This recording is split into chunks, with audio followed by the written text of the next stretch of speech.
Halo, selamat malam. Berjumpa lagi dengan Dokter Kristiawan, spesialis THT. Ini saya di tagging ya. Jadi ada seorang sahabat yang berobat di Jerman karena nyeri tenggorok. Terus kemudian dokter di Jerman hanya memberikan es krim, sama vitamin, sama istirahat yang cukup.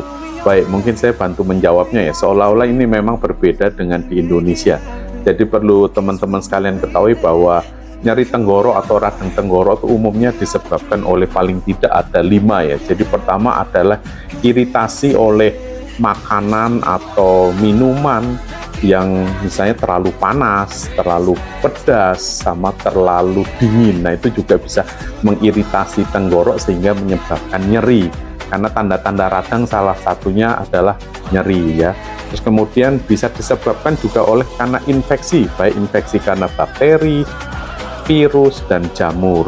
Terus kemudian penyebab yang ketiga umumnya disebabkan oleh misalnya ada benda asing ya. Jadi misalnya trauma karena tertusuk duri, nah itu juga bisa. Terus kemudian karena makan keripik dia menggores, nah itu juga bisa. Jadi karena trauma. Terus yang keempat tentunya karena keganasan ya. Jadi dimana keganasan di daerah rongga mulut juga bisa menyebabkan nyeri di tenggorok. Terus yang kelima adalah autoimun atau degeneratif, dan misalnya pada orang tua produksi air liurnya sudah kering, sudah berkurang sehingga memudahkan iritasi di tenggorokan.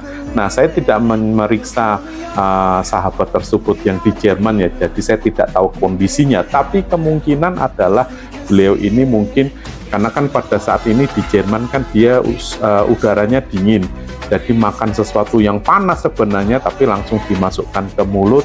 Nah pada saat tahap awal mungkin tidak terlalu berasa, setelah banyak makan yang panas gitu terus kemudian menyebabkan iritasi. Nah makanya dokter di sana begitu melihat ini karena makanan yang panas menyebabkan iritasi, makanya didinginkan cukup dengan es krim dan vitamin sama cukup istirahat. Nah di Indonesia pun sebenarnya demikian ya. Nah kalau dokter meyakini ini karena ada infeksi dari bakteri, virus, atau jamur, nah baru dokter menambahkan obat-obatan untuk meredakan infeksinya. Nah namun kalau hanya karena iritasi saja yang ringan ya sebenarnya kumur air garam pun cukup ya. Semoga ini bermanfaat dan membantu menjelaskan kenapa ada perbedaan. Salam!